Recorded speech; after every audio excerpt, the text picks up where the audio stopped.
आज की कहानी है जगत के पालनहार। किसी नगर में एक सेठ जी रहते थे। उनके घर के नज़दीक ही एक मंदिर था। एक रात्रि को पुजारी के कीर्तन की ध्वनि के कारण उन्हें ठीक से नींद नहीं आई। सुबह उन्होंने पुजारी जी को खूब डांटा कि यह सब क्या है। पुजारी जी बोले कि एकादशी का जागरण कीर्तन चल रहा है।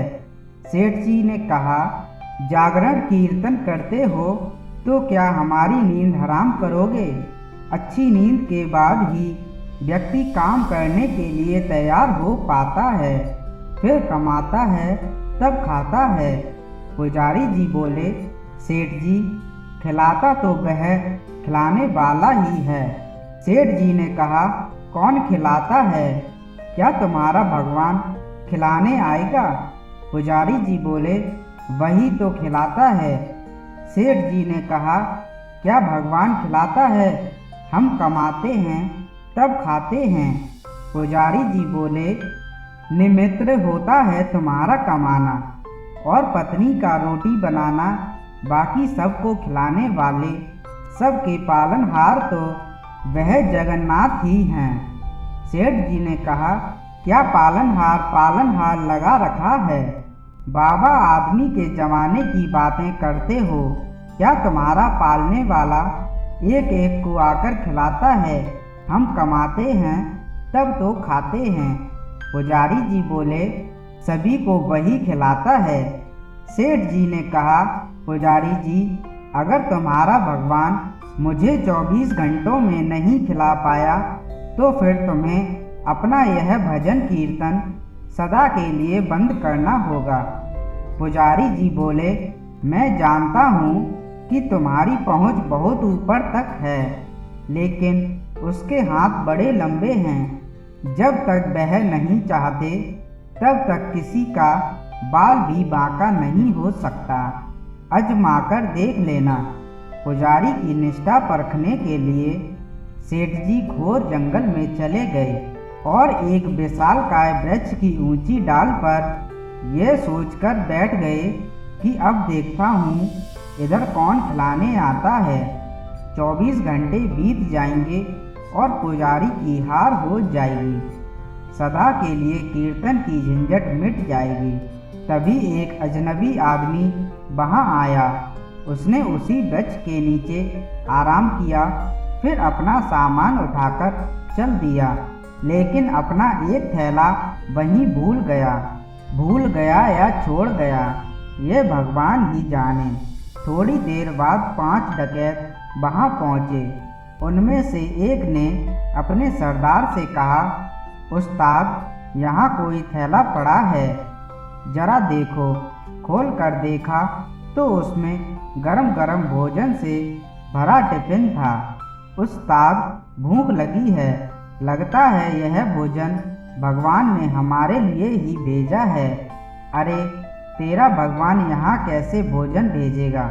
हमको पकड़ने या फंसाने के लिए किसी शत्रु ने ही जहर वहर डालकर यह टिफिन यहाँ रखा होगा, अथवा पुलिस का कोई षड्यंत्र होगा। इधर उधर देखो जरा, कोई रखकर गया है। उन्होंने इधर उधर देखा, लेकिन कोई भी आदमी नहीं दिखा। तब डाकुओं के मुखियों ने जोर से आवाज़ लगाई, कोई हो तो बताए कि यह थैला यहाँ कौन छोड़ गया है। सेठ जी ऊपर बैठे बैठे सोचने लगे कि अगर मैं कुछ बोलूँगा तो ये मेरे ही गले पड़ जाएंगे।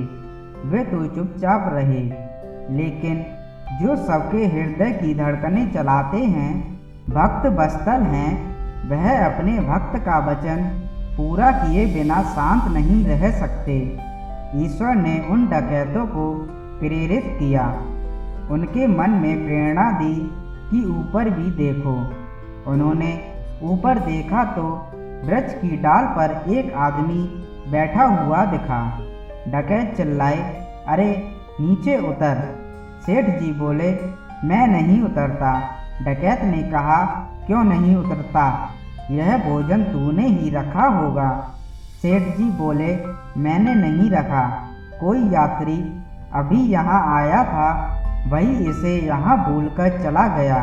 डकैत ने कहा, नीचे उतर, तूने ही रखा होगा जहर मिलाकर और अब बचने के लिए बहाने बना रहा है।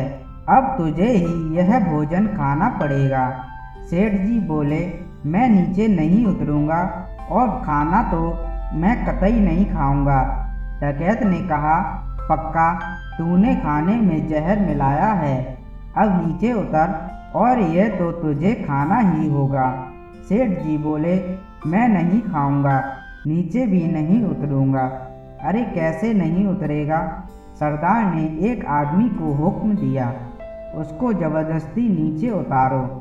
डकैत ने सेठ जी को पकड़कर नीचे उतारा। डकैत बोला, ले खाना खा। सेठ जी बोले, मैं नहीं खाऊंगा। उस्ताद ने चटाक से उसके मुंह पर तमाचा जड़ दिया। सेठ जी को पुजारी की बात याद आ गई कि नहीं खाओगे तो मारकर भी खिलाएंगे। सेठ जी फिर भी बोले, मैं नहीं खाऊंगा। डकैत बोला, अरे कैसे नहीं खाएगा? इसकी नाक दबाओ और मुंह खोलो। डकैतों ने सेठ जी की नाक दबाई, मुंह खुलवाया और जबरदस्ती खिलाने लगे। वे नहीं खा रहे थे तो डकैत उन्हें पीटने लगे। तब सेठ जी ने सोचा कि ये 5 हैं और मैं अकेला हूँ, नहीं खाऊंगा तो ये मेरी हड्डी पसली एक कर देंगे। इसलिए चुपचाप खाने लगे और मन ही मन कहा, मान गए मेरे बाप, मारकर भी खिलाते हैं। डकैतों के रूप में आकर खिलाएं, चाहे भक्तों के रूप में आकर खिलाएं, लेकिन खिलाने वाले तो आप ही हैं। आपने पुजारी की बात सत्य साबित कर दिखाई। सेठ जी के मन में भक्ति की धारा फूट पड़ी। उनको मार पीट कर डकैत वहाँ से चले गए तो सेठ जी भागे और पुजारी जी के पास आकर बोले, पुजारी जी मान गए, आपकी बात की नहीं खाएं तो वह मारकर भी खिलाते हैं। दोस्तों, सत्य यही है, परमात्मा ही जगत की व्यवस्था का कुशल संचालन करते हैं। अतः परमात्मा पर विश्वास ही नहीं बल्कि दृढ़ विश्वास होना चाहिए। धन्यवाद दोस्तों। अगर ये कहानी आपको अच्छी लगी हो तो लाइक कमेंट करें। अगर नए हैं तो चैनल को ज़रूर सब्सक्राइब करें।